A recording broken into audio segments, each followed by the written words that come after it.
All right. Hi, everybody. My name is Mihir Wanchoo, and joining me today are this wonderful array of authors. We are missing one person, but hopefully they can jump in soon. But this is TBRCon 2025, and the panel is "What writing advice do you take, and what do you leave behind?" My name is Mihir Wanchoo. I am a reviewer and thankfully, thanks to TBRCon, a moderator for Fantasy Book Critic. I have been involved in the book reviewing world since 2009 or 2010, but it is my great pleasure to be part of this panel and help you all. And when I say you all, I mean the audience, not the authors, because they are really awesome. Fun fact: with just these four panelists, and of course with one more panelist to come, they have the wealth and experience of more than 50, 60 books. So that's a lot of experience and a lot of different genres as well, which we all will be talking about today.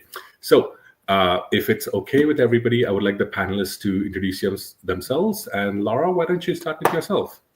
My name, obviously, Laura Ann Gilman, author, most recently of the Huntsman books and the Devil's West trilogy. Been writing for a lot of years. Previous to that, I was an editor for almost 2 decades with Putnam Berkeley and then Penguin USA, working with genre. I write in genre. I'm a freelance editor in genre. So yeah, there's some information tucked in my brain somewhere. Thank you, Laura. Beth, do you mind going next? Not at all. Hi, everyone. Welcome. My name's Beth Barany. I'm based out of Oakland, California, across the bay from San Francisco. I write science fiction mysteries and young adult adventure fantasy. I have the Janny McAllister Space Station Investigator series, as well as Henrietta the Dragon Slayer trilogy, which I'm actually adapting into a short film right now, and hopefully a TV series, because, of course, I have huge ambitions.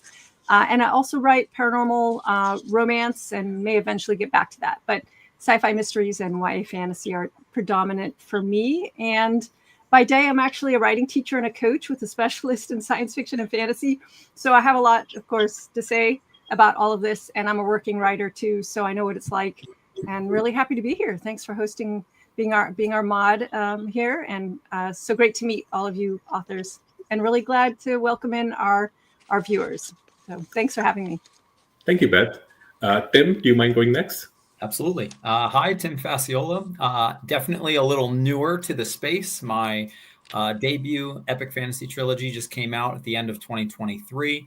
I rapid released those. And as of this week, the 4th book just came out, which is a prequel. So you guys get to join me in celebrating the launch of a new book. So, I write predominantly epic fantasy. All of my interconnected universes are in that vein, but a longtime coach in the fitness space. And I've taken the skill set of being able to break down and analyze structure, and I've applied that into now an author coaching business. So very, very happy to be here. I love talking about story and structure and how that makes the creative process all the more fun. So thank you for having me, and really appreciate to be here with all of you. Thank you, Tim, and kudos on your book release as well. Peter, what about you, sir? Yeah, hi, I'm Peter McLean. I'm obviously a fantasy author. I've been called Grimdark, but I dispute that because nobody knows what it means. But I'm known for the originally for the Burn Man series, which were open fantasy. More recently for the War for the Rose Throne Quartet, which is now complete and all published. And my 8th novel, Paid with Good Intentions, which is a standalone in the Rose Throne universe, is out this summer. And yeah, I was here last year. I did TBRCon last year, a panel on what is Grimdark, and the first thing we agreed in the first 5 minutes is that nobody's got a clue, and then we kind of went freeform after that, so that was a lot of fun. So yeah, thanks for having me back. Well, welcome, Peter, and can't wait for Paid with Good Intentions, knowing the Rose Throne series and how big a fan I am of that. I'm sure other fans are also waiting with bated breath for that. Also, I must apologize, I have a cold. I'm going to keep blowing my nose. Absolutely okay. It's the season. It's also the advantage of a virtual panel is that none of us are going to catch your cold. Exactly that. Yeah. And you don't have to feel guilty, about, having to blow your nose until that. It's absolutely okay. For our viewers, we of course also had Janny Wurts, who's supposed to schedule to jump in. We're waiting for her. There might be some issues, but as soon as she comes in, we'll add her to the panel. And so, if it's okay with you all, would it be okay if I start with the questions? Because I know our viewers are definitely wanting to hear. Sure. All right. Well, this is my first question, and hopefully anybody can jump in. But if you want to take turns, that's absolutely fine as well. My question was this. This is for budding writers and new people who might want to become writers eventually. I want to ask you all about what your background in writing was before you took the writing plunge and got published, either the indie way or the traditionally published way. Did you undergo any formal training in writing, or listen to or watch any specific courses? If you could talk about that, that would be very helpful.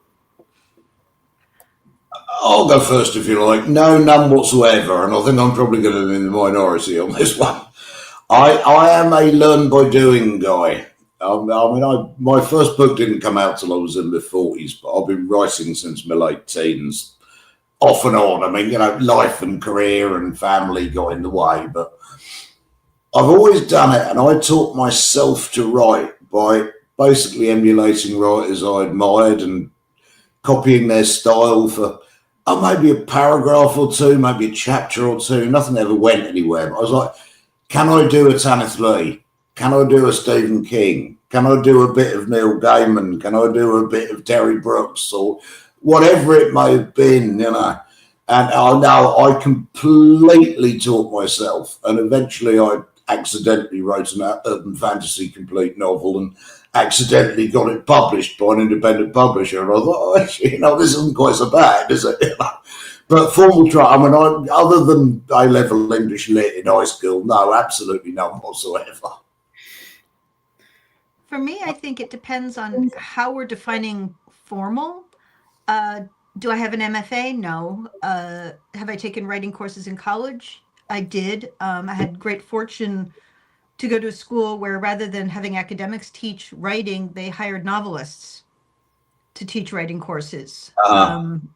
So one of the best piece of advice I ever got, which I'll come back to later, was Stephen Milhauser was one of our teachers, and he's like, if you like it and you can make money at it, do it. But as I mentioned earlier, I have an editorial background. Straight out of college, I went to work as editorial assistant.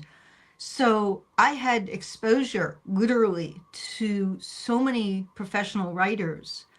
I was reading their manuscripts. I was typing up my boss's editorial notes back before editors got their own computers. That's how old I am. So I had daily exposure to amazing editors who knew more about the field than I could even imagine. So I kind of learned a lot by osmosis and by being trained to be an editor, and being an editor taught me how to write better. I've been writing since I was a kid, but being the person who told other people how to fix their writing, those lessons were also internalized. So I guess self-taught in a formal setting. Similar to Peter. My situation was neither. Like zero background. Once again, my day job is exercise physiology. I'm a strength and conditioning coach and a biomechanist. But I was in a band, and the band, I wrote the lyrics for the band. That was my writing experience. And band broke up. I was like, you know what? What's something that would be like something I could do on my own that would be like a cheap hobby? And I picked writing and was immediately wrong on every front. But it was, it became, I really invested in it, and I hired a freelance editor when I had finished my first draft, and she really was wonderful. She took me under her wing and really gave me a lot of resources to start a formal education. The first of which was Brandon Sanderson has his BYU course 418R, and he's actually redoing that now. So that's kind of interesting. But like 10 years ago, I had started on that, and then really took a deep dive into story structure as a from an editor's perspective to help with my own writing. And that really is when I kind of fell in love. I was always in love with storytelling, but I wouldn't say I was in love with writing. And I'd say that was the switch for me, where I was like, no, this is cool. And haven't looked back. You got hooked, Tim. That is excellent to hear. Beth, do you want to talk about yourself, given the background? Yeah, I do not have a BA in English Lit. Mine's in like interdisciplinary studies. I took one journalism class in college, but I would say I'm basically self-taught, but not all by myself. I actually learned a ton by joining a critique group, right? As soon as I decided to dedicate myself to fiction, I was wobbling between journalism and fiction. I joined a critique group, and the people in the group were like 15, 20 years older than me. And they really taught me, they taught me how to improve my writing, but by the way they gave comments to each other, they taught me about good writing. And I learned a ton from that. And then when I joined a professional writing group that was with a professional focus towards publication, I learned a ton there too, just by osmosis. And then I got involved in critiquing, lots and lots of critiquing, judging contests. It was in the romance industry. And that gave me so much exposure and taught me how to articulate what's working, what's not working. So very much like everyone here, like hands-on experience, diving in and learning from more experienced writers. And I would say I'm now in a new critique group, and have been actually for about 20 years. And some of them will rewrite my sentences, which really taught me like, oh, I didn't know you could write a sentence like that. So I had always an interest in writing from a young age. I was writing in a journal since like age 13 and knew I wanted to be a writer since about age 18. But it wasn't until I was 30 and I got myself in a group, in that critique group, that I really started understanding how to improve writing. And then because I'm just a lifelong learner and I love learning about craft, and I've been studying craft books since my 20s, and Writer's Digest magazine. Anyone remember that print magazine? I would get that, and that felt like, ooh, I'm a writer, except I was just dabbling at that point. But that was such a great place to get started. And I think I took one correspondence course way back pre-internet, which was a start. I don't think I ever finished the story. And then I just, by osmosis, taking in a lot of different writing books and taking bits and pieces and then turning that into curriculum once I started my coaching business, helping writers, because I wanted to help others, but I also wanted to explain it to myself. And so that wonderful give and take with teaching and learning and teaching and being, constantly in a critique group. And that's really how I learned to be a writer. And most writers I know, same, just like everyone here, we learn by doing. And then I'm also married to one of my critique partners. So we're constantly talking about craft. Not only do I do it in my day job, but I also do it as a hobby. So it's all over the place, thinking about story, talking about story, breaking things into pieces, analyzing sentences, analyzing the way the visual medium works. Yeah, everything. It's so much fun. I'm really steeped in it all the time. Well, given what you just told us, you really are, going from working on it to, just as a passively, even in your house with your partner as well. Thank you to all four of you, because, what you all told was such a varied experience. But I feel like for the listeners and for the viewers, this will be helpful to know that, writers can come from any background. It's just the passion which seems to be driving you all. And of course, the need to be better. So kudos on that. And of course, yay for us as readers, because we get to show, a wide variety of books from you all. I want to ask another question, just based on, because what you all told me, given that you all have different time periods of when you started, you got into the writing or you wanted to become a writer. What was the most common advice you had received when you had started writing? And I asked this question because there's going to be a follow-up question later on as well, because about a specific thing. But I'll just let you all talk first. I may have gotten. Sorry, go on. No, you go. I may have gotten advice that is very different from everyone else. Little background, I not only worked in editorial, I'm third generation writer and second generation editorial. So a lot of people, the stories that people tell about how nobody took me seriously or I didn't know what to do, I grew up knowing a lot more than most people when they stumble into writing. I knew the business, I knew the odds, the advice that I got pretty much consistently from my mother, who was a writer, my uncle, who was an editor, my first mentor, who was a lovely gentleman named Charlie Grant, sadly long gone now, was remember it's a business. And it's not just don't take it personally, it's a business, but also remember it's a business. Keep your receipts. Think about it in terms, even if you're not making money, think about it in terms of how much time you're putting in, what you're getting out, be realistic, Absolutely. have a plan. So it wasn't about the mechanics of writing. It was about the mechanics of being a writer. No, I absolutely agree with that. It is business, and you've got to treat it as business. And yeah, I mean, I've got an accountant, and I've worked corporate jobs my entire adult life. I know how to run a business. I know how to run a P&L, and I treat this exactly the same way. But for me, the most common piece of advice I heard was you must finish everything you start. And I violently disagree with it. I really, really do. If I get 30,000 words into something and think, you know what, this is shit, I'm not wasting time writing another 70,000 words of it, because why would I? It's going in the bin and I'll start something else. Do you know what I mean? I've never understood the logic behind that. It doesn't make sense to me. If I suddenly realise, now this ain't going to work, why would I finish it? I don't get it. You know? I think one of the most common things that I hear is, like, are you writing to market? Are you writing what you're passionate about? And I think, like so many things, it's not black or white. It exists in the tension between of, if you're going to treat it like a business, you have to write to market enough, but you also have to tell a story that you are we know how long it takes to write a story and bring it from ideation to market. So if you're going to go through this journey, you have to be passionate about it, because there's so many reasons why you should just say, and put it down. So finding the sweet spot, and that's different for everyone. It's different for every project, but there's a sweet spot that exists between writing what you're passionate about and writing for market. But from a craft thing, the thing that was beaten into me,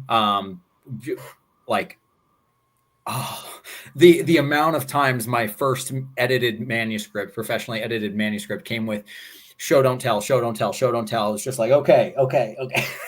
But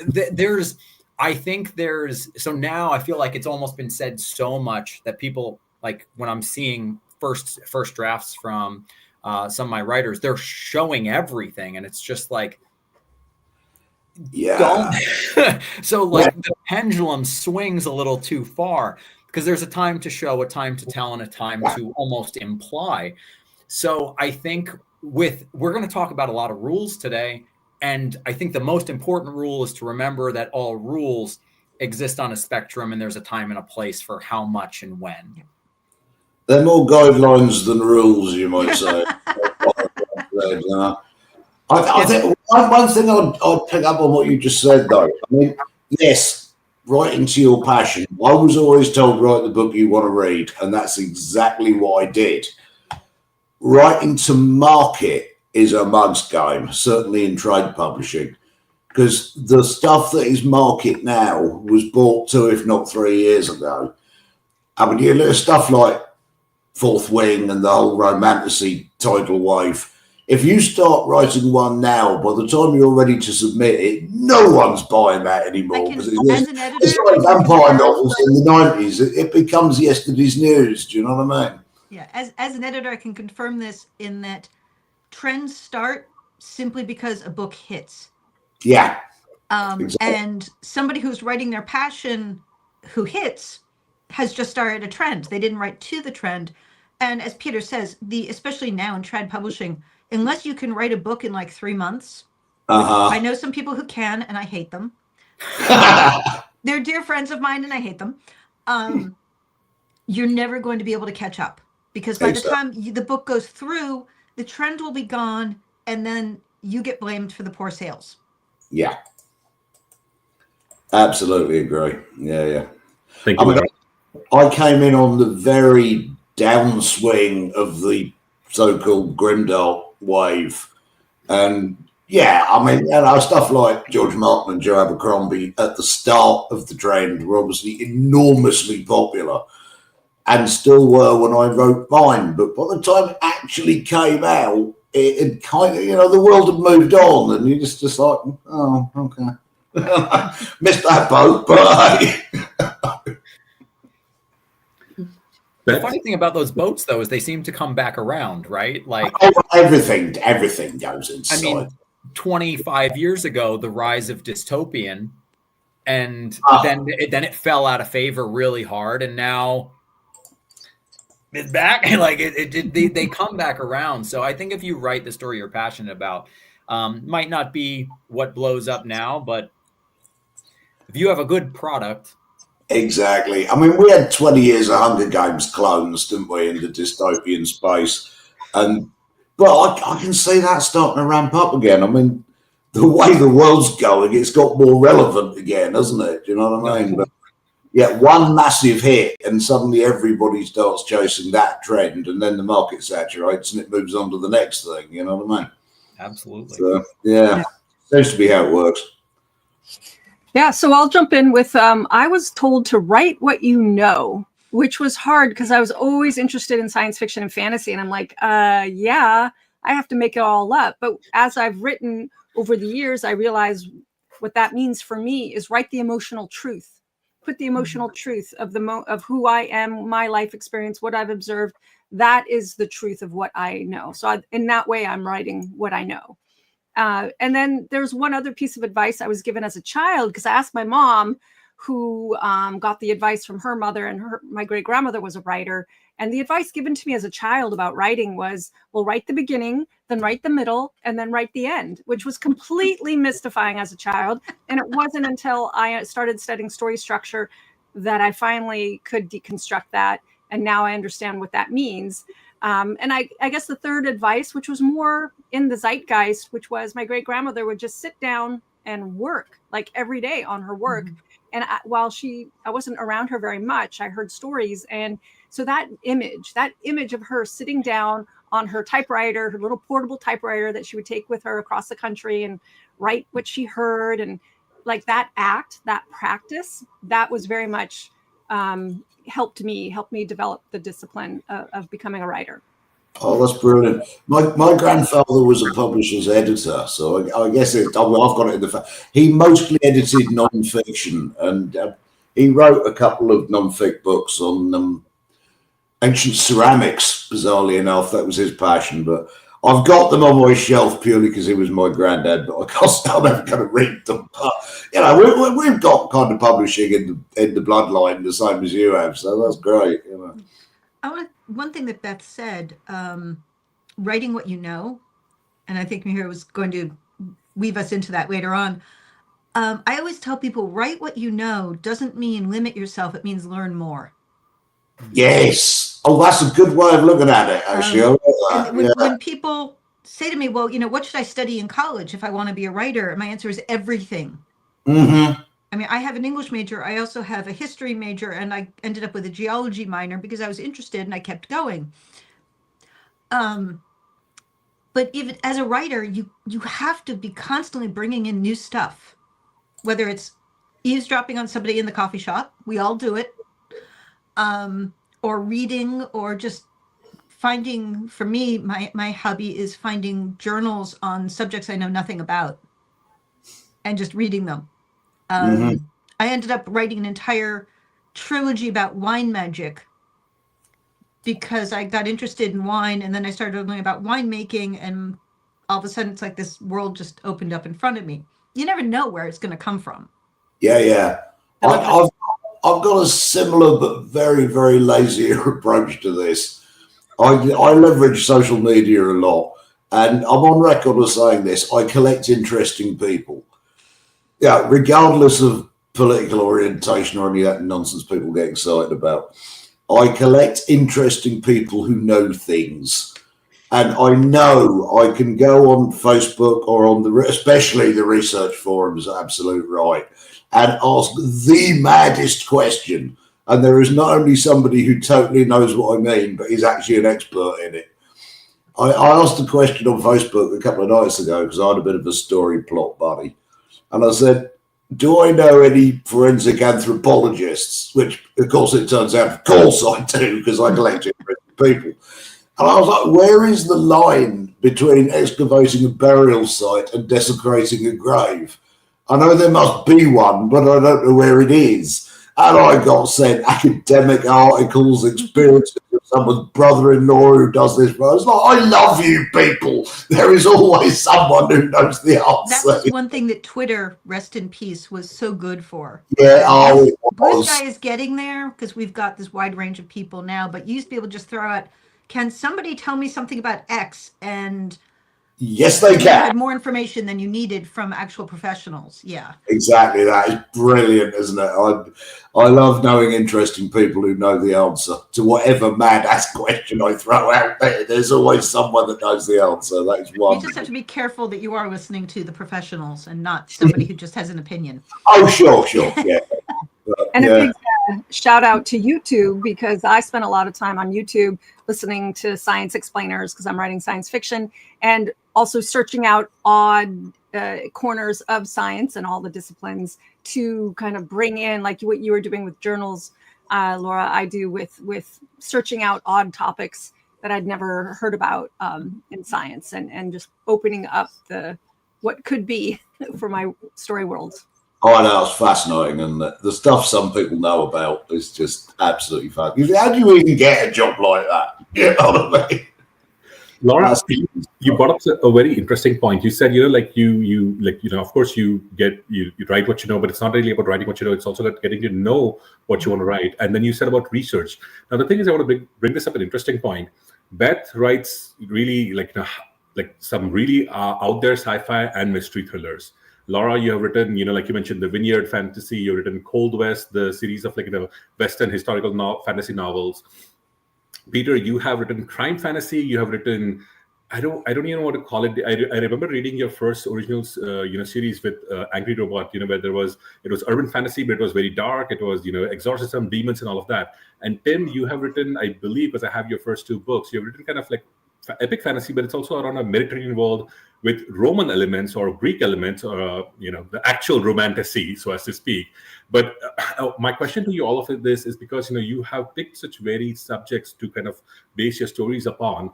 How was the research? Because of course, write what you know doesn't really apply, because none of you know. I mean, in the sense that you haven't seen any real life examples of all of that, unless Peter's a hidden gangster, which we don't know about, or Laura's like a magical sorcerer, making these fancy wines from California, or Beth is really like a astral projection of herself, from the far future, something like that. But if you could just talk a little bit more about that, I think it'll be very helpful for listeners and viewers.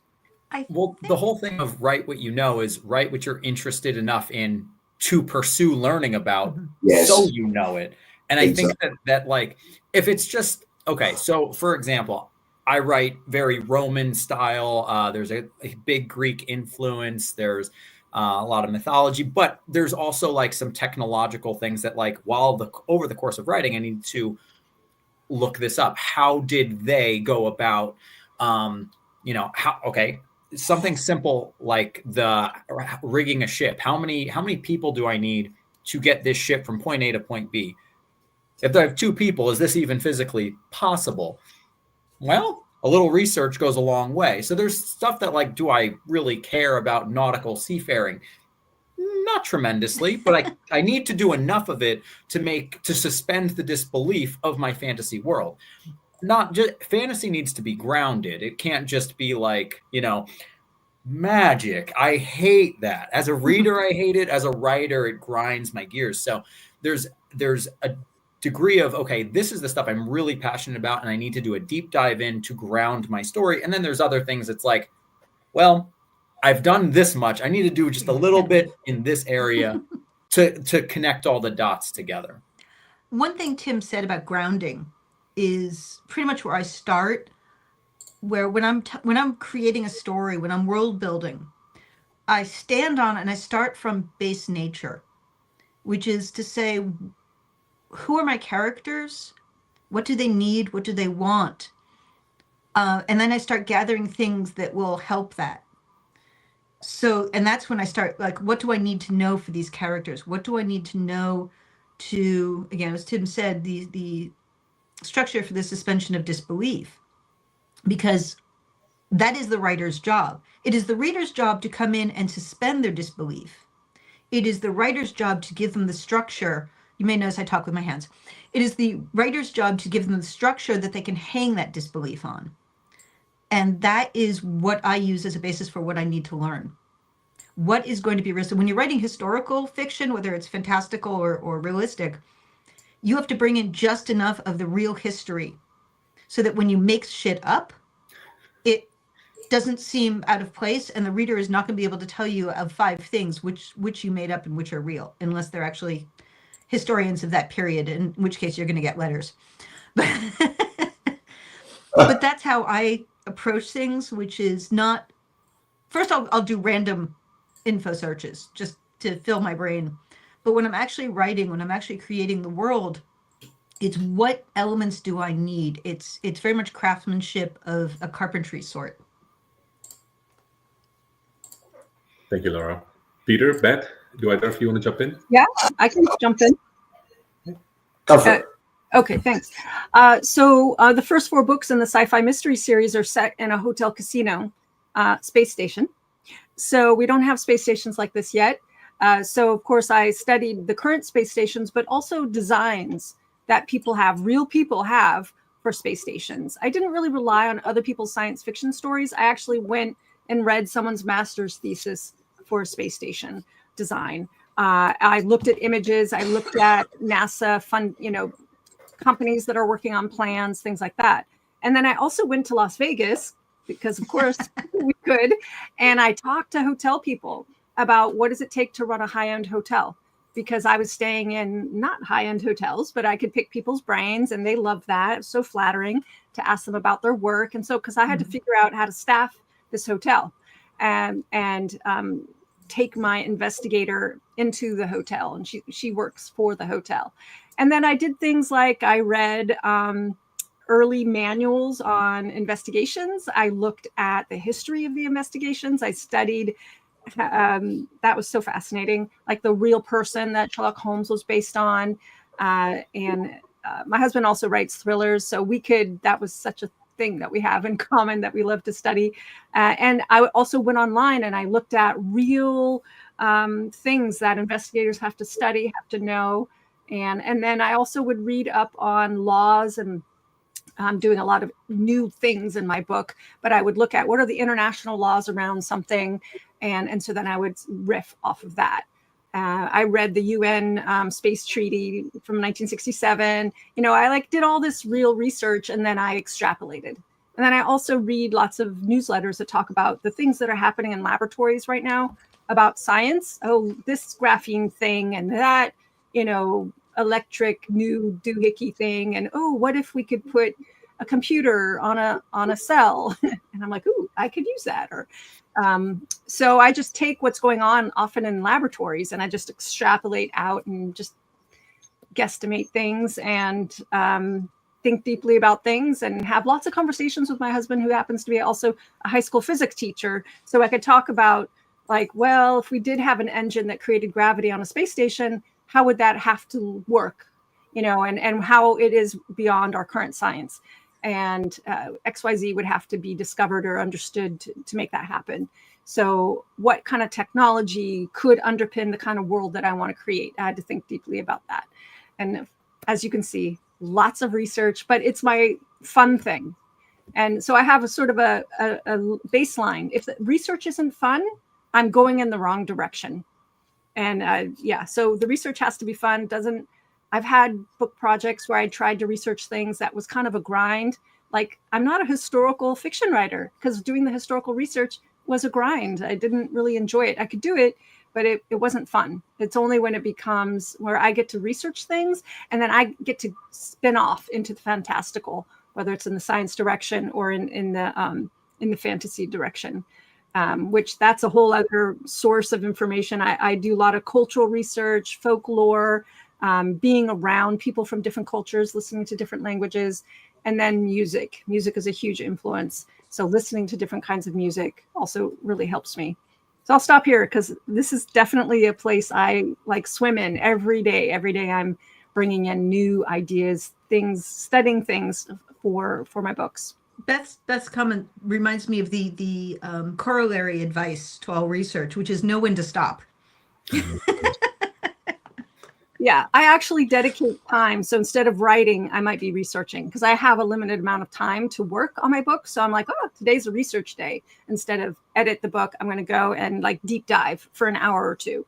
And then from there, I start going into the what if direction, which will directly feed into my book because that's really where I want to be playing. I really want to be editing the book and adding all these things into it. But until I find enough information or, yeah, sometimes I like time has to pass and I have to run into the right information so I can actually beef up the setting to make it feel truly lived in, for example. Thanks, Beth. Peter, do you have anything else to add? Yeah, I completely agree with what Beth says. We are not writing historical fiction. Yeah. So, I mean, I'm very keen on social history. I could give less about kings and queens and battles and dates and all that sort of thing. I mean, I'm very big on Tudor history and I'm very big on Georgian history. Georgians, I'm more interested in the middle to upper classes because they were just so batshit insane. It's fascinating. But the Tudor history, I don't care about Henry VIII. I want to know what, Mrs. Miggins from the pie shop earned and what she ate and where she went on market day and all this kind of thing. But I cheat outrageously in Rose Throne because, again, as Beth says, it's not historical fiction. And I wanted to draw a parallel between what life in the slums of Ellenberg was like and what life in the grand mansions of Dansburg is like, rather. So in Ellenberg, it's the 1600s, it's Elizabethan, basically. And by the time you get to Dansburg, about 9 months later in the chronology of the books, they're living in the High Prince Regent Georgian period. Because you're trying to impart a social sense of what life is like.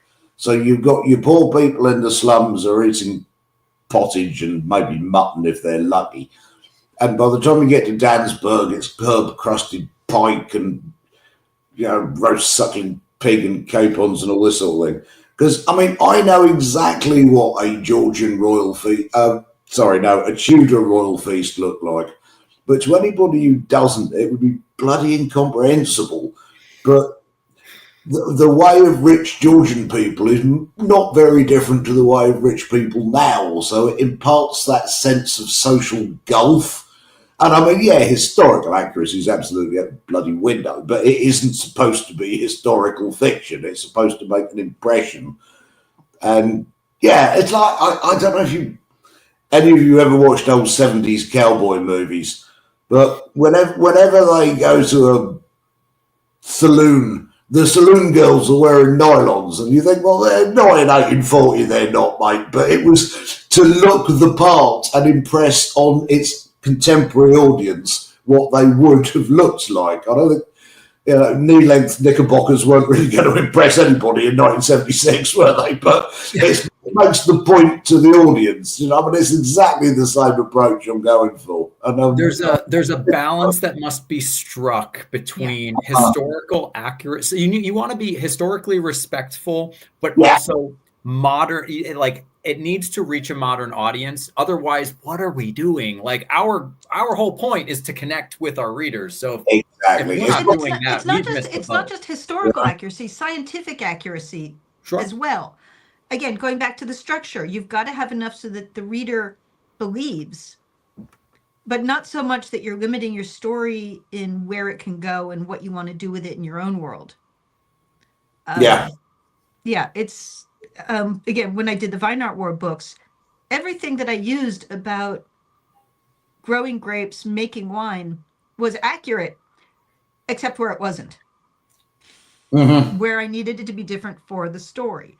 That's where the writer's intuition, if you will, knowing where to veer off, comes into play. And that's something I think you can have to start. It's something you have to actively hone as you go along, though, knowing that exact moment when you're like, and we're going off into the wild blue yonder now. Yeah. I still get occasional emails from someone who's like, I was an engineer and what you're talking about can't exist. And I'm like, well, I talked to the Space Elevator Association. So yeah, they're working on this, you know? So I back everything I do up with at least a starting point. Of course, it's fiction. I get to invent. We don't know how to do artificial gravity yet, but we're going to have to do it. We want to be in space.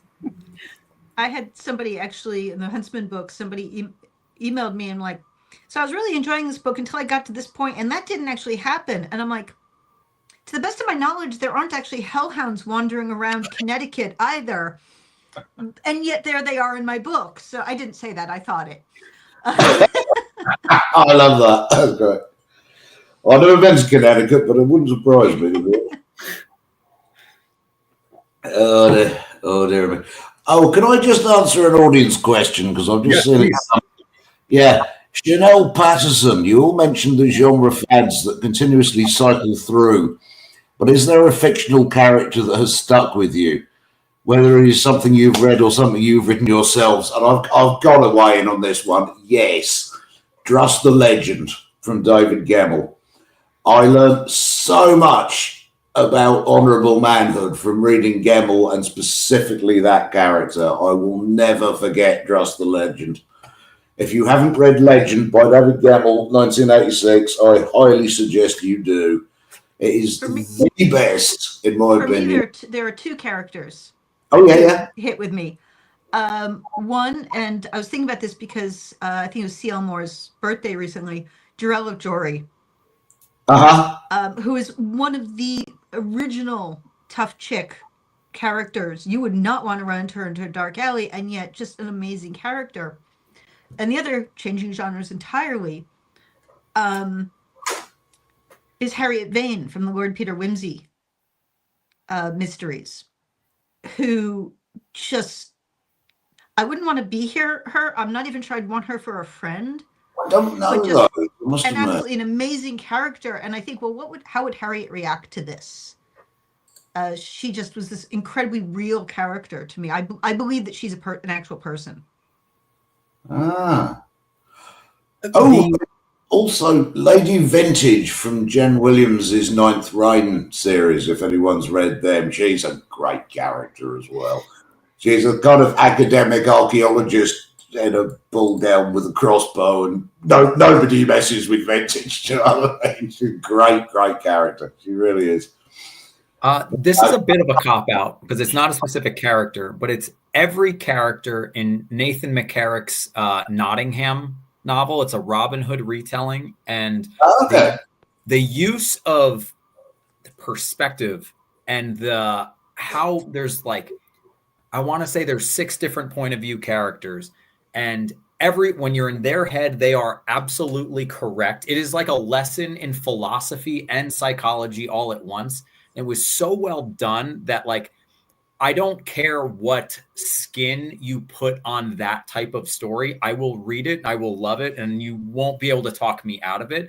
So it's less a character archetype or a specific character itself. But when characters are done so well that you can't help but that to me transcends any one character. The ability to draw out, to make me go, wow, philosophically and psychologically, I want to understand how this person thinks. That to me was just a level above.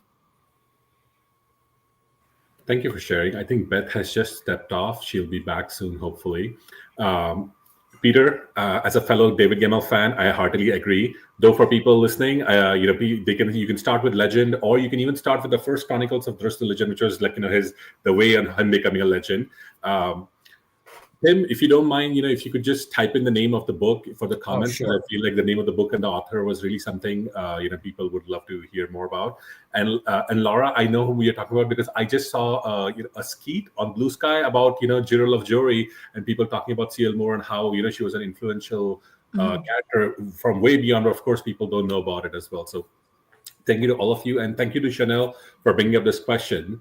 While we are waiting, hopefully Beth can jump back in. But I want to get your opinion about. She seems to be there. I'm just going to quickly add her. There she is. Hi, Beth. Welcome back. Great, isn't it?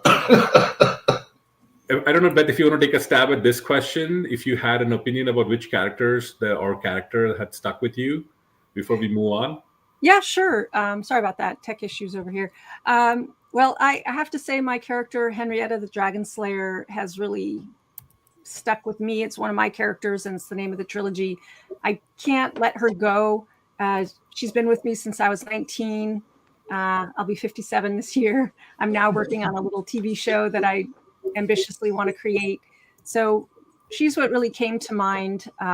There's other characters as well. I do have to say Jim Butcher's wizard kind of popped into my head when you asked this question. And then just a whole host of other characters. Sharon Shin has a fabulous series, 13 Houses, I think it's called. That main character pops into my head. Elizabeth Moon, her Spaceship Captain series, one of her main characters, she pops into my head. So Darby Harn, I'm reading his AI robot series. Yeah. So there's a lot of characters. You can't limit me to just one. I'm a fan of many. So well, that's perfectly fine. Sorry, did I cut anyone off? I apologize. No? Okay. Well, I actually have a specific question from, there's Janny. Hold on. Can I just add Janny quickly? Hi, Janny. Hi, sorry. Little bit of time clock technical detail, but I'm here. No worries. Welcome. For listeners and viewers, we have Janny Wurts, the living legend, joining us as well. Janny, welcome. We were just about to start with the next series of questions. So my question actually is for all of the panel. This is from Kurt Vonnegut, who of course most of the SF people hopefully know about. He had said that, famously that, for writers that, be a sadist, no matter how sweet or innocent your leading characters can be, make awful things happen to them in order that the reader may see what they are made of. I just wanted to throw this out to you all and ask you, what do you all make of this? Oh, I have very strong feelings about this quote. Okay. Go ahead first, Laura. Which is to say yes and no. Obviously, there are a lot of stories that's exactly what the story is about. It's terrible things happening to characters that we love, and we want to see how they get out of it or how they grow from it. But it's not the only kind of story there is. And I think that Vonnegut did a disservice to a lot of writers by implying that it was. One of the trends now is the low stakes story, the comfort read, if you will. You don't have to have terrible things or awful things happen to your character. You can simply have things happening to them. They could even be good things. It can be a story about good things happening and how that changes people. So yes, it's advice that definitely should be considered. It is not advice that needs to be a religious writ. It does not have to be the thing that you hew to constantly, no matter what you're writing. I would back. Writing advice, to be honest with you. I don't believe in thou shalts. Do you know what I mean? There are things that work for different people. We're all different. We all think in different ways. I don't think there are any hard and fast rules. But personally speaking, I mean, I can only speak for myself, but that's certainly been my experience. I think it goes to the center pin of why are you doing it? And that's the most important thing to know when you're looking at advice of any kind or anybody's unilateral statement.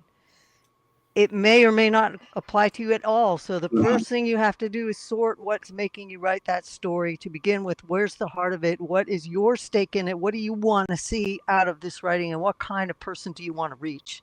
And everything falls in line after that, short of perfecting your craft to be able to do it. But there are many, many books that have nothing to do with torturing a character. Story can be anything. People have desires in every direction. It doesn't have to be bad side of anything or horrible things. But you have to know and be very, very clear before you start. Why are you telling this story and where is the meaning in it for you? And I think I agree with you, Janny. Absolutely agree with you. Yeah.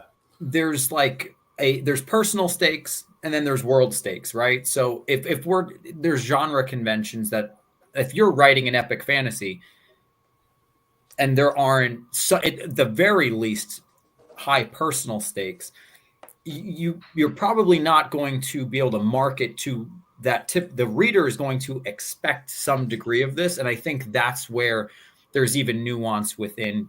Yeah, you want this. It's just a matter of how. What is the level? I know for me personally, writing epic and dark fantasy. Yes, this rule applies to every one of my stories and likely will, because that's the intention behind what I'm writing. I want the plot to apply pressure, and I want the relationships to create tension. And through that pressure and through that tension, we see the greatest strengths or greatest weaknesses of the character. So it's, and to Janny's point, it's intentional. Be very intentional about what you're doing, and understand why you're doing it in the first place. Like this, Rifkin really brought up a valid point, but I do want to dig in a little bit more about this, because Laura, you brought up a very fascinating, thing that you said that you very much disagree with this quote or this axiom from Kurt Vonnegut. But Janny, you brought up this point that you have to be very intentional. Maybe can you both talk a little bit more about what that being intentional means? Because for somebody like a reader like me, it's hard to kind of understand what the author's intentions are. And you, of course, all of you know, nowadays people read into books a lot more. Like, it might not be the author's intention. Like, they might be talking about blue screens, but somebody might just interpret that as the author being moody or something like that. So maybe can you all talk a little bit more about that? Part of the confusion may be there's a difference between intent and intentionality. At least my way of thinking, when you can say, all right, I want to write about this, or I'm talking about this thing, that's, the intent of your book. But writing with intentionality, at least for me, means you are thinking consciously about who this character is and why they do these things. And that has nothing whatsoever to do with how the reader interprets.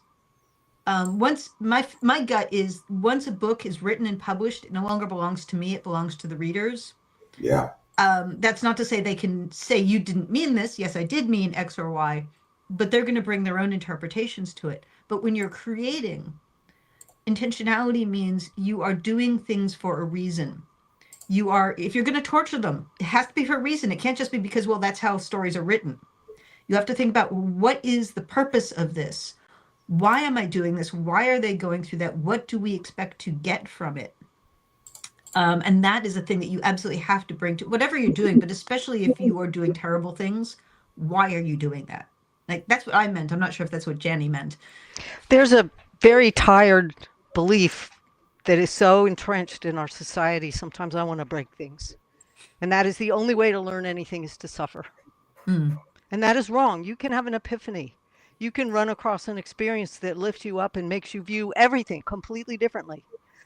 So knowing what kind of story you're telling, and there are many, many, many stories that don't have conflict in them as we define conflict. Yeah. And that so many books or people telling or teaching, writing, tell you have to have this conflict. A person having an epiphany maybe changes so completely, their life changes completely, and that they may leave an old life behind. That might create a story around that, but it doesn't have to be a brutality of a conflict. I go back to the book called Story by Robert McKee, and he was writing for scriptwriters, but it applies equally to fiction. You have to know, are you writing an introverted story, an extroverted story, which would be more like survival or direct interaction with your environment, or are you writing art fiction like an M. John Harrison?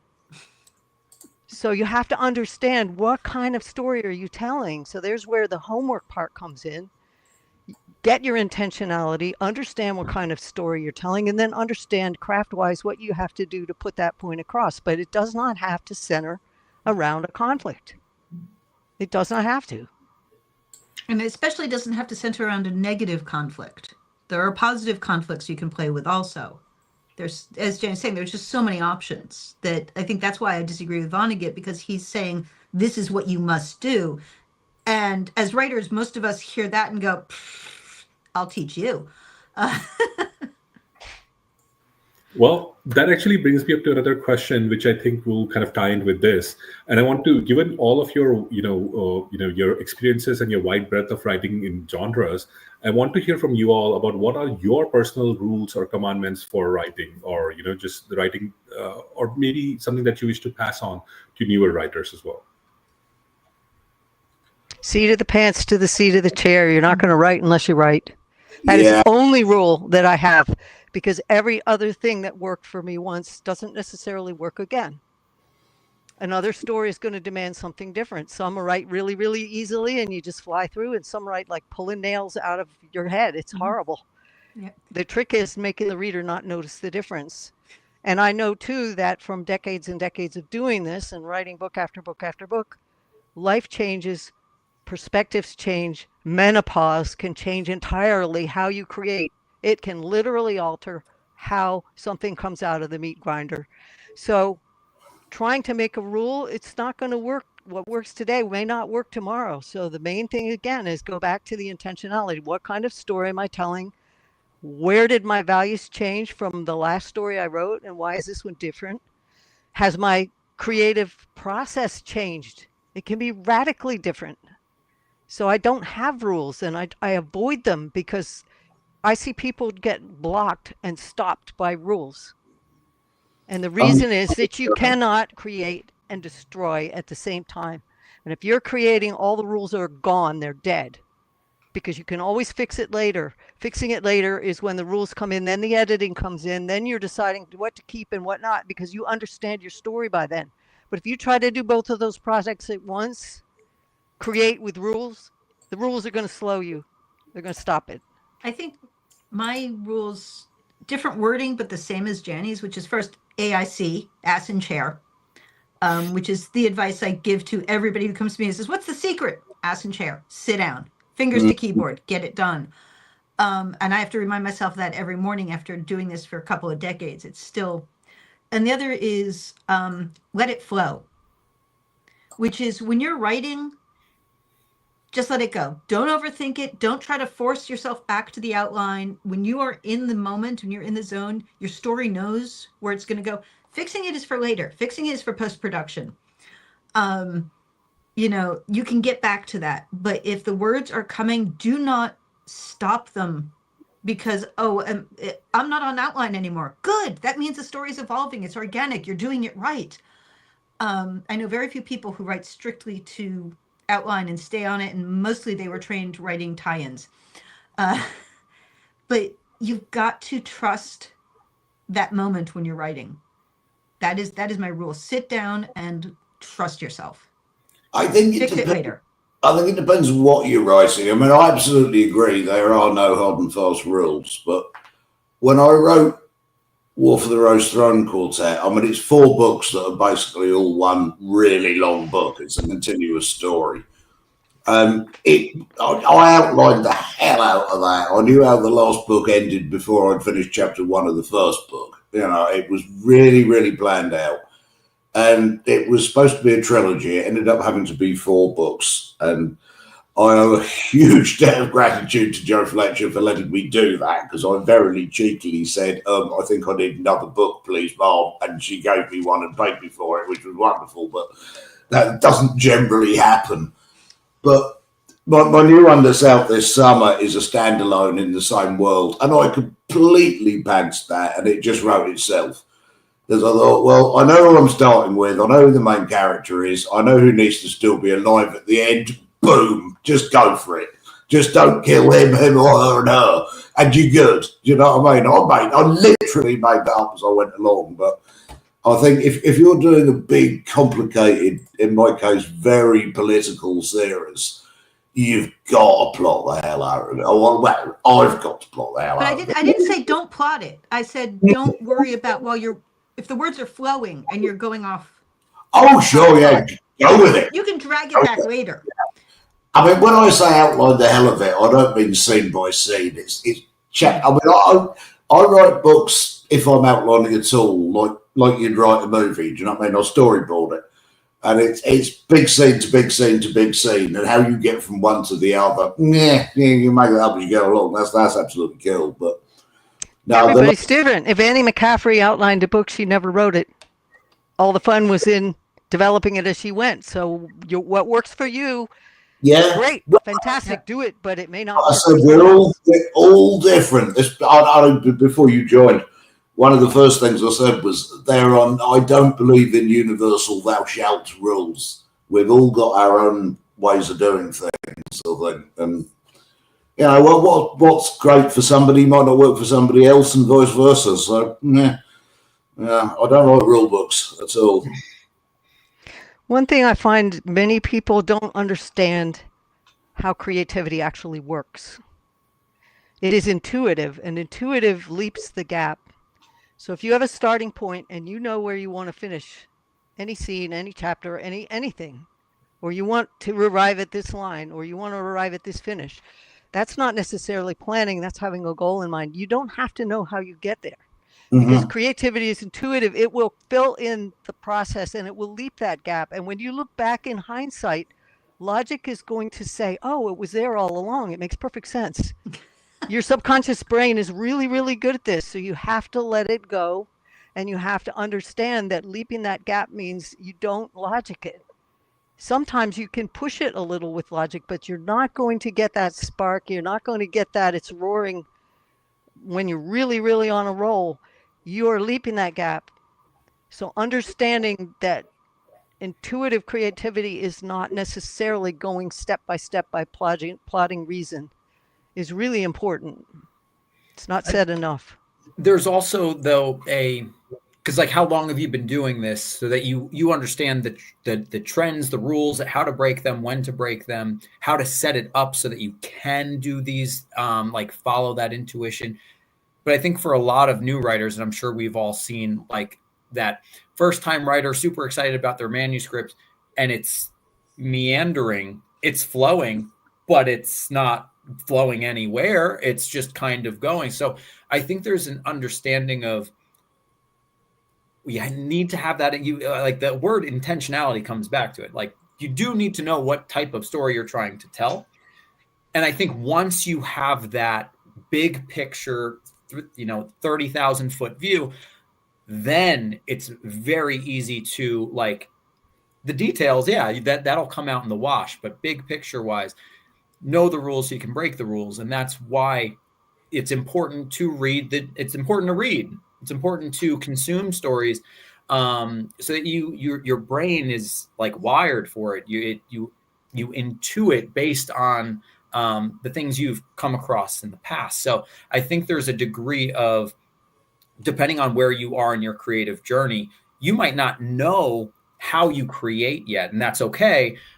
There are some different things to try and fail at. So for me, pantsing, Stephen King did it. I can do it. It didn't work for me. Didn't work for me in the story and the type of story I was trying to tell. So I looked at plotting, and then there's the hero's journey, and the hero's journey did not work for me either. So it became a matter of like, I understand this structure as a plotting outline, but it's not the type of story I want to tell. And I can see how this would work for, a story that's trying to embolden the audience, but it might not work for that same tragic tale that I might want to tell. So there's a time and a place, and learn the rules to break the rules is the best rule. That's the only rule I actually think I wholeheartedly believe in. And that includes grammar rules, by the way.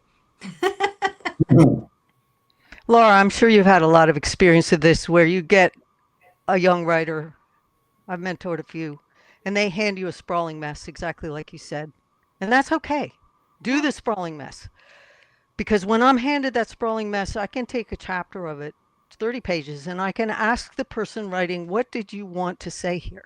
Mm-hmm. What did you mean to tell me? And how is this of interest? What makes it unique? What makes it live? They can answer those questions. Yeah, they will answer that question. Now we have the intentionality. This is what you wanted to write, and here's what's not on the page. Or here's what meandered off of that's deadwood that you can cut away.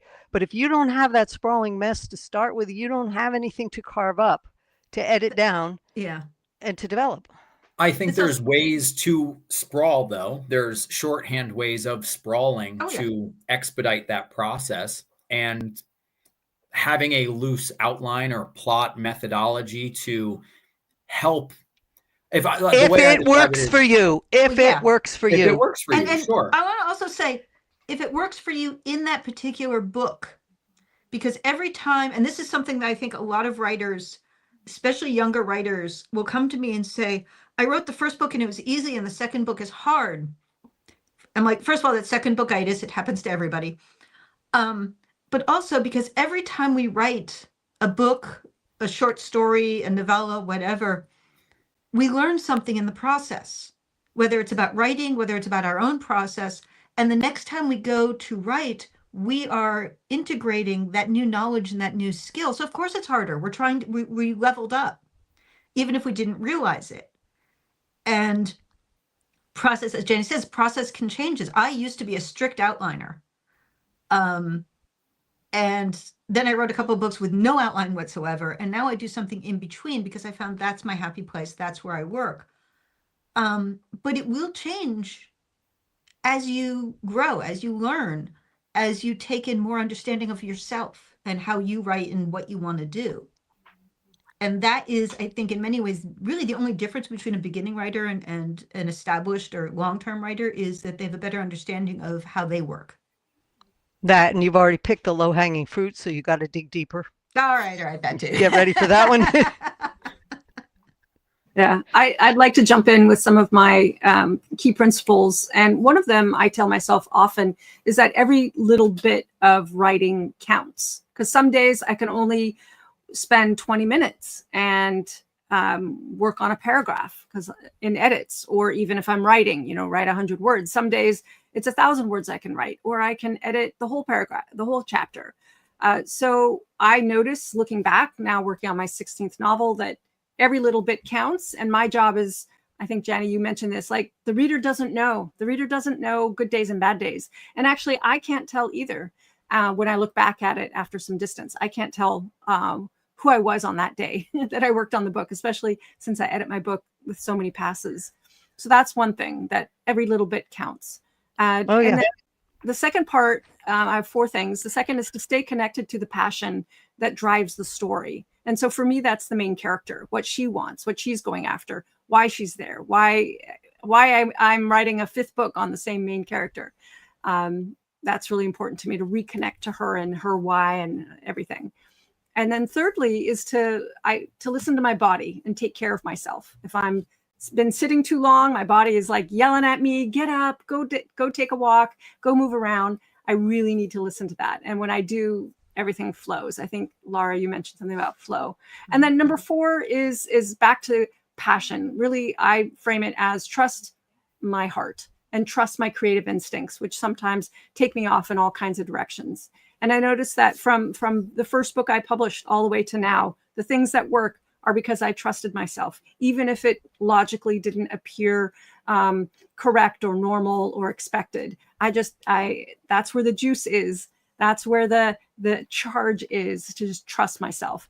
And of course, I get feedback all along the way, and people are kind of sanding my rough edges a little. And that's what we have our crew for, our beta readers, our critique partners, our editors. But I really feel like being a creative, and maybe this comes back to my own creative process, it is about really trusting myself and the urges that come from somewhere. I don't know where, but they come from somewhere. And so I really trust that. And so when I work with writers, I'm really encouraging them to find where are their instincts taking them, and how can we hone that even stronger. So from what I'm gathering from you all is that you all have different approaches, but it's kind of also getting to know what suits best for you. Like Janny mentioned, that sometimes Janny mentioned that she just likes to go out and write. Laura, you mentioned the fact that, you need, the first thing is discipline. You need to sit in the chair. Peter mentioned that for him, it kind of is, he kind of likes an outline because, that's how it helps him to write. Tim, so you kind of mentioned the same thing, that, that writing, but also kind of knowing where to go. And Beth, of course, you kind of mentioned the fact that, that you have these 4 rules, but also you need to listen to your own body about what works best for certain books versus what doesn't for certain, doesn't work as well. this is all very fascinating because it kind of tells us, especially from a reader perspective, that writers of course go through changes from series to series and from books to books, and then of course they grow, and as does everybody, and their craft grows with them as well. Now, again, I'm going to bring up another question with regards to another famous writer and what and a rule that they had. And I would love for you all to to tell me what you think, because this is a topic which really gets a lot of hatred as well, even from readers. And this is the topic of prologues. Elmer Leonard, the famous writer, had a rule about just basically avoiding them, writing them. And I can already see Janny's reaction. But I'm very curious because this is a topic which is hated by even writers, or not hated, but they have vast opinions on them, as do readers, because I've heard of readers just skipping prologues. The hell with the readers. If a book needs a prologue, you put a prologue in. If it doesn't need a prologue, you don't do it. What's the matter with people that they can't handle a prologue? A prologue done really well sets up a frame. It sets up attention before the first word hits the page. It's knowing whether you're writing a prologue or a chapter 1 or something else. Understand what a prologue does. Is important. Done well. Speaking as an editor and speaking as somebody who came up through the ranks reading slush, which for those of you who don't know is all the manuscripts that come in unsolicited without an agent, and that God knows they do come in. There are a lot of people who cannot write a prologue if you gave them a number 2 pencil and a guideline, because they don't understand what it's for. They just think, oh, it's the prehistory. It's something that happened before. It's giving them all the information that they'll need to understand the story, and that's not what a prologue is. And yet, at the same time, it is kind of what a prologue is. But a prologue is the prelude, if you will, for music. It kind of sets the tone. It gives you a little bit of information. It leads you into the story, and done well, as Janny says, it's wonderful. I've done it. I've also had books where I'm like, no, let's throw that prologue out because I'm being lazy. You can't be lazy with a prologue. It has to do so much work and make it look like no work at all. And it has to be boiled down, not drag on. So Elmer Leonard was an amazing writer and a very interesting human being, and I think his bias was showing here. Maybe he couldn't write prologues. I mean, this shouldn't even be a controversy. Understand what a prologue is and what it does. If you know how to construct a story, you will know if it needs a prologue or not. So that goes back to doing your craft homework, and that's totally separate from rules and regulations. That's knowing what kind of story you're telling and why that needs to be there. Janny and I may have strong feelings about this. Well, no, I'm tired of people jamming things in boxes, and also the huge, sprawling, flaming controversies that go on the internet, and inadvertently these idiots might spoil a very good book by a beginning writer who goes, oh, no, we can't have a prologue. That's old-fashioned, or whatever they think. It's stupid. It's dumb. Do your research, understand story, read a good book like Robert McKee on story so you understand story. And why are you telling it this way? That goes back to your heart and your intentionality. What are you setting up to do? And a prologue will set the tone perfectly, or it doesn't belong in there. What kind of story are you telling? So stop that rule right in its track and squash it. Because it begins with your story, not with whether you should have a prologue or not. Somebody in comments asked what constitutes a prologue, or what makes you need a prologue. That's where the complicated discussion gets in. For me, as an editor, a prologue is required if you have something that happens not in the story itself, but is integral to the story, especially if it happens previously, that you want the reader to have that background the way, for example, somebody would know the history of their own country. All right, that's probably a bad example. That's a history today's book. Society. But the way that somebody knows their own family history. It's something that isn't necessarily in the forefront of their mind, but something that they should have information for. That's one reason why you would need a prologue, or why a prologue would be appropriate. I would it has clarify to be that. part of the story. It has to be a frame. So it's going to put a perspective on the conflict that you're opening on page 1, or non-conflict, whatever kind of story you're telling, that gives you a sense of tension, so that when you step into the action of that story or the dialogue or however you choose to open it, you have a perspective on it that's going to focus what you're seeing. It's To not me, necessarily a history. It's a yeah, frame. I like the terminology of frame. To me, it's if you're having a prologue, you're using it to do one of two things. If it's a standalone book, you are setting and you're subliminally preparing the reader for the ending. And that's why I think frame works well, because it's establishing the story question. It's establishing the context of the status quo, what it is, what the antagonistic system that upholds that status quo is doing. It's setting the framework for the story. If it's also the start of a book and the start of a series, it should also frame the end of the series. You can do both at the same time, especially if you're beginning with the end in mind, like Peter was talking about. And that, once again, depends on the story you're telling and the type of story you're telling. But the prologue should do a number of these things. Otherwise, it's chapter one or it's an index. One of the things, I mean, just an example, a lot of people think that prologue is, well, the history that came before. I'm going to go back to using the Vinart War trilogy as an example, because I'm in the process of reissuing it for republication, so it's in my brain. Each book had a prologue that was a different character who was not actually active in the book, although they appear, talking about the history and the politics that is happening in that book. And they're talking to the reader. And this was, again, framework that gave the reader a different perspective than what our heroes were doing. But it was an intentional choice for me to say, okay, this is something that you will read going into the book, going into the story, that will give you complexity, that will give you a little more information, and it will round out the story towards the end, because then you'll see everything that shaped the ending. This is something, by the way, I would not have even thought to have done in my first 5 or 6 or 7 books. It would never have occurred to me to try and do this. This is one of those things that you picked up as you're going along thinking, okay, this is a new skill. Let's see about it.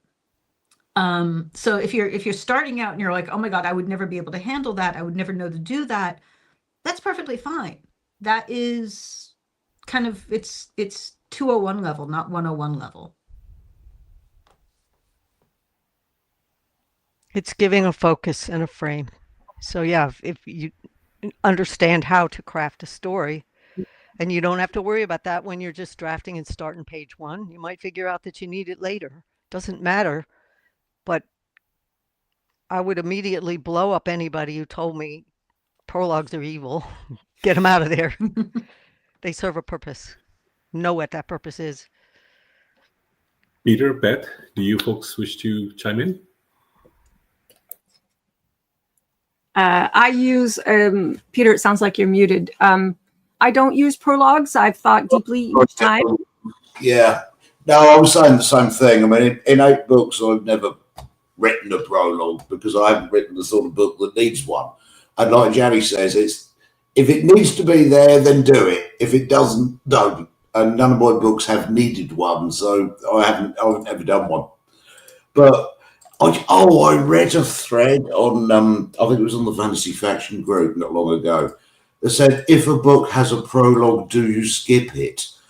And I thought, oh, for the love of God, it's part of the story. Why would you skip? If it's there, I'll read it because it's there. Hey, come on, let's not descend to the level of stupidity. I saw somebody saying, I only read the dialogue in any given novel. I don't understand what's going on. Yeah. I've said that one as well. That's their thing. We're not going there for that. Yeah. But there are people who come up with this crap, honestly. And it's like, so why are you listening to them? Let's not give them the time of day. Yeah. If it's there, of course I'll read it. But no, I've never felt the need to read one because I've never to write one because I've never written a book that needed one. But one day maybe I will. I don't know. In which case, there it will be. So yeah, I'm not really qualified to comment further than that because it's not something I've ever done. But I agree with everything said. Yeah, likewise. I mean, I have thought about it, and the book I'm working on now has a lot of things that may or maybe need to be in a prologue. I haven't decided yet. I tend to go with, if it needs to be in the story, it's chapter 1. I do use epigraphs a lot, at least I in do that. Yes, I'm big on epigraphs. Yeah. Yeah, and epigraphs are, I'm going to use them in this book 5 since it's such. Can you define that for the people who don't know what they are? As far as I understand, an epigraph is going to be a little bit of material at the top of your chapter. Maybe it's a quote, something that's been overheard, a saying. So it's from the story world, and I use them heavily in my Henrietta the Dragon Slayer. And we have a different definition in that case. What I call an epigraph, which I use heavily, is a quotation from something else, like it's a Socrates quote or something from a classical text at the beginning, a line that gives the mood of the book. I mean, there's one my new book, Paper with Good Intentions, is based on the Venetian courtesans of the Renaissance. And there's a line I found in a World War I memoir that said, since time immemorial, the courtesan has been an invaluable agent of espionage, which is absolutely true. And I use that as my opening, what I call an epigraph. I may have my terminology totally bloody wrong here, but... Okay, guys, I'm going to throw an F-bomb in the middle of that. I've seen plenty of books where they overused epigraphs, made them ridiculously complicated, and it slowed down the read. So know what story you're telling, and know when you need an epigraph, and know when you don't, because going overboard with prologues and epigraphs can be equally terrible for the reader. Yeah. Peter, just to your point, I think those can be part of epigraphs as well, because like the way Beth specified, like it kind of deals with something with the book. I would like to give an example of Brandon Sanderson's Mistborn trilogy, where he used like the story which he was telling. There's also kind of like a counter hints and clues being given in the Mistborn trilogy as part of epigraphs as well, and that kind of clued in the readers that hey, not everything might be as seen. So you're both right in that sense as well. I think also Beth said, if I misquote you, Beth, let me know. In the world. Yes, I'm doing story world. Yeah, I use it to build the story world. I'm not pulling from today's literature. Yeah, but what I'm saying is, I think what Peter was talking about, I'm assuming that any quote you use, and maybe I'm wrong, exists for the character in that world, or are you taking stuff that's only speaking to the reader and not speaking to the characters? Yeah, no, I was speaking to the reader. I mean, I've used Abraham Lincoln, Julius Caesar, all sorts of classical quotations because they fit the story I'm telling and they fit the mood and what I'm getting at, basically. But no, I think an epigraph also is a frame and a focus. It serves much the same purpose as a prologue. Yeah, but it's not spanning the entire book. It's spanning just a chapter. So again, understanding the principles of what you're telling and how it's told, the different tools in the toolbox to get your point across. All of these things are just tools. And you want that precision one that's going to do the job, that's going to make your story as well defined as you can make it. Absolutely. And a great example of someone who uses epigraphs that are part of the story world is Jim C. Hines in his Janitors of the Post-Apocalypse. Oh, yeah. So funny. So it's like a sidebar story almost. And so I actually think, so the epigraphs I use are meant to not just be for that paragraph, for that chapter, but also they add a layer to the book. So you get to see and understand things that maybe a reader would never quote from a book of philosophy or this made up religion I have in my book. But you find out the character is an adherent to that religion. And then you'll see a quote here and there in the book, and it adds a layer of resonance. So you get to know the character way better. Yep. One other thing to think about, and this is something that I do not recommend to beginning or even mid-writers, but the use of footnotes can be absolutely hysterical. They can also be very serious. Asides, Hitchhiker's Guide to the Galaxy, God knows, did that brilliantly. So did Good Omens to a certain degree. It is a very subtle and yet in your face way of giving further information. It's tricky though. It can go bad so easily, but it's something to think about when you're saying, all right, how do I get more information in a way that isn't actually part of the action of the story?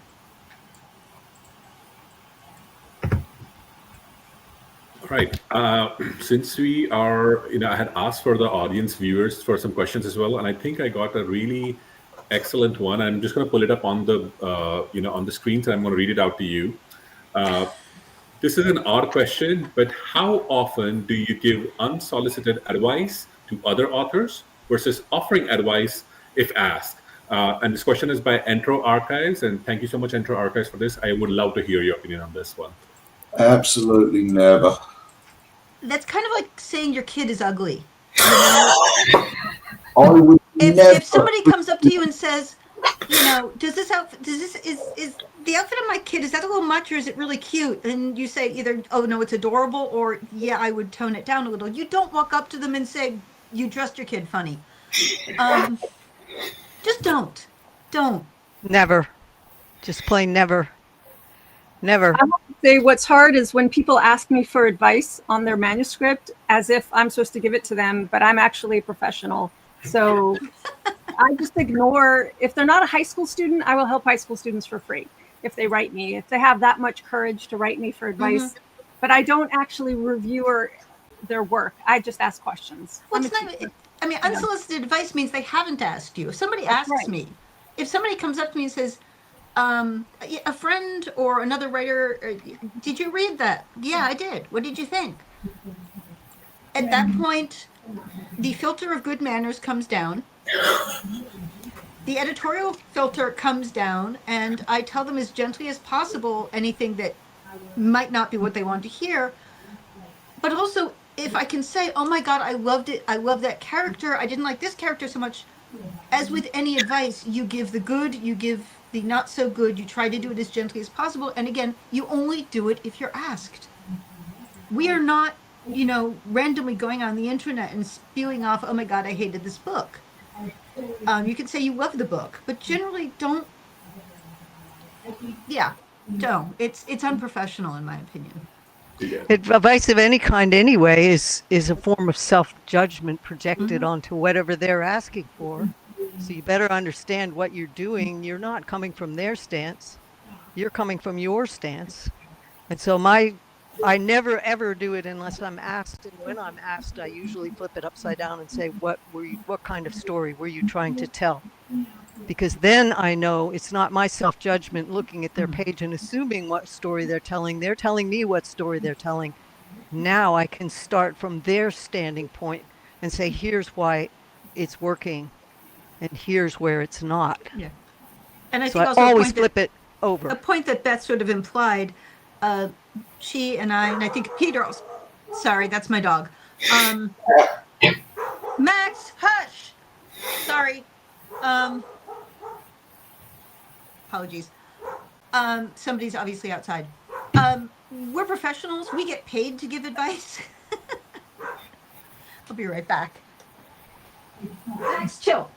Yeah, to pick up on that, it's people pay me to give them my opinion, but I don't just give my opinion. I help people become better writers. So I don't give unsolicited advice, and I don't give advice without there being an agreement about how we're working together. And one thing that I can always do is recommend a book. Yeah, even clients I've been working with for a very long time, every single time I will still ask them, what kind of feedback do you want? Because maybe their focus has changed, or maybe today they just want a high level edit versus the kitchen sink edit. It's really, I want to respect where people are coming from. So I expect people, if they want my help, we enter into some kind of agreement. And most of my clients, they pay me. So yep. If they're not paying you and they don't, and they're asking for your help and it's in a position, you can always recommend them a really solid book about writing and let them do their homework. So that's not turning them away. It's giving them great advice. Go send them to Dwight B. Swain's Techniques of the Selling Writer. It will knock them into shape very fast. Send them to Robert McKee's stories. So you can always easily, for free, recommend them a solid book that will put them on the right path. Laura, you were saying you had an excellent point before your dog just interrupted you. I don't know if you want to continue with that. No, it basically said it's just not professional to give unsolicited advice. And solicited advice could be writer's group, it can be a client, it can be a friend who comes to you and says, oh my God, this chapter is not working, help. Which I think we all do with each other. It's like passing around stuff to read, to beta read. But walking up to somebody or simply saying, yeah, I wasn't really crazy about that. Why did you do that? Or, you shouldn't have done this. It's rude and it's unprofessional and it doesn't help because you're not setting them up to learn and you're not setting them up to want to fix something. You're just getting in their face. So the basic gist for all of viewers: do not act unprofessional, and definitely do not go on Goodreads and create fake accounts and like review bomb other writers, because somebody did that and they got caught on it. So we are also at we are just over the mark. So I want to respect all of your times because I know everybody's in a different time zone, and I know Peter is definitely well into the night as well, considering that you're from the UK. So if we all can wind down, I would love to give you all, some time to maybe tell the viewers where they can find you and find your books and what's coming up next from all of you, if that's possible. Or if not next, what have you recently released as well, because I know writing takes time. I can start. Yeah, you can find me. I'm still on Facebook, more often on Blue Sky under my full name, Laura Ann Gilman. The website is lauraangilman.net. Or you can find me at Patreon, where you basically can get rants, recipes, and stories and excerpts. It's a lot of fun to hang out there. And the next thing that is coming out, we have two things. First is Uncanny Lies, which is the third in the Huntsman series after Uncanny Times and Uncanny Vows.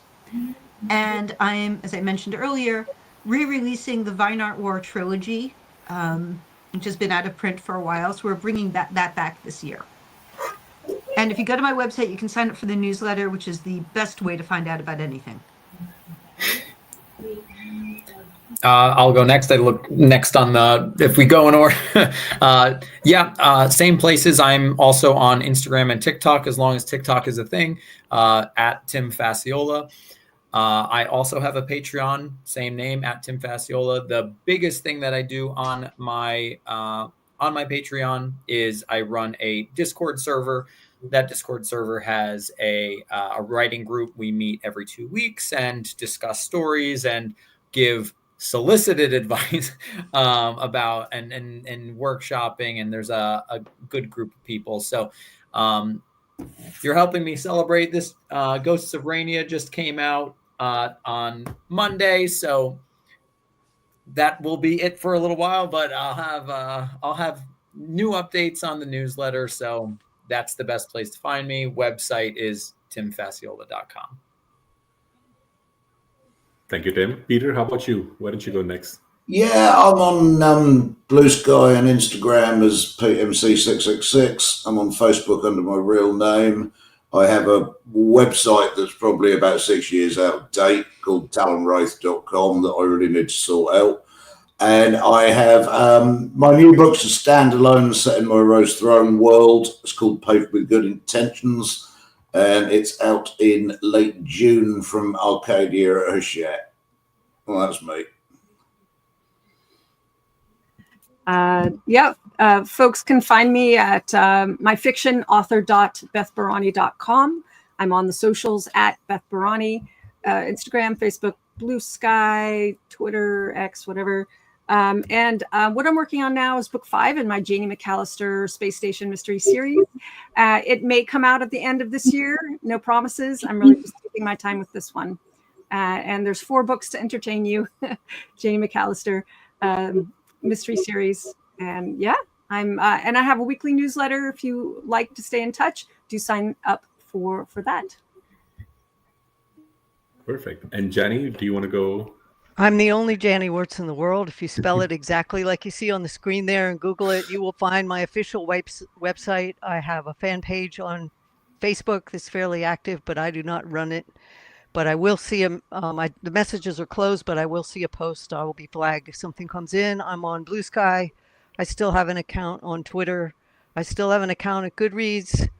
And I have a contact page on the website. You can easily find me. And if you're embarrassed to send email or embarrassed to contact me in public, there is a forum, the Paravia forum on the website. And that's real easy to get into.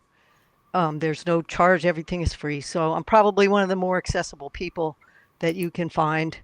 I've just finished the 11-volume War of Light and Shadow. I have a standalone out being shopped right now. It's a nautical fantasy that's a whole lot of fun to write. So we'll see where that lands. And while I'm waiting for that, I'm working on some short fiction that is connected to the world of the bigger series. So there will be more shorter pieces attached to that as time goes on. So yeah, absolutely. I am not on hiatus. I'm writing my head off. That's perfect. Well, and for our viewers who wish, there have been tweets from the TBRCon account as well as from the Fantasy Book Critic account. If you want to follow all the authors, they are all on mostly on Blue Sky or on Twitter. You can, you can search for them from those tweets or skeets as you all like. If you have any questions about them, where to find them, you can also tweet at Fantasy Book Critic. I'll be happy to, send you messages of their websites or, fantasy or for their book listings, and I'll be happy to answer them or to guide you to these lovely authors, and so that they can answer your questions. I want to thank every one of you, for all the viewers, for taking the time to join in the comments and for giving us such lovely answers as well. And I want to thank all 5 of you for your time today, be that in different time zones, and for your patience with my questions and for the technical snafus at the beginning. But it was really lovely to see you all. And thank you so much. Just a quick shout out before we end this stream. The next upcoming TBRCon upcoming thing is the Romance, Sex, and Sensuality in Horror with Agatha Andrews as the moderator. And the people who are taking part in it are Rin Chipeko, Haley Piper, LB Shamaira, Lynn Hutchinson Lee, and CG Lead. And that will begin at 7 p.m. EST, 6 p.m. CST, and 4 p.m. PST or midnight GMT. Wherever you might be, please figure that out. But you can also bug the TBRCon folks to ask you, what time zone it is. Again, I want to thank you all and all the lovely authors, and just want to say goodbye from all of us over here at TBRCon. Mihir, thank you for organizing this. It took Yes, a thank you tremendous for amount being of an work. excellent moderator. Not at all. This was very kind of all of you, but this is all the TBRCon folks. They did the lovely job. I'm just here to, let you folks talk, but this was lovely. Take care, everyone. Bye. Bye. Bye-bye.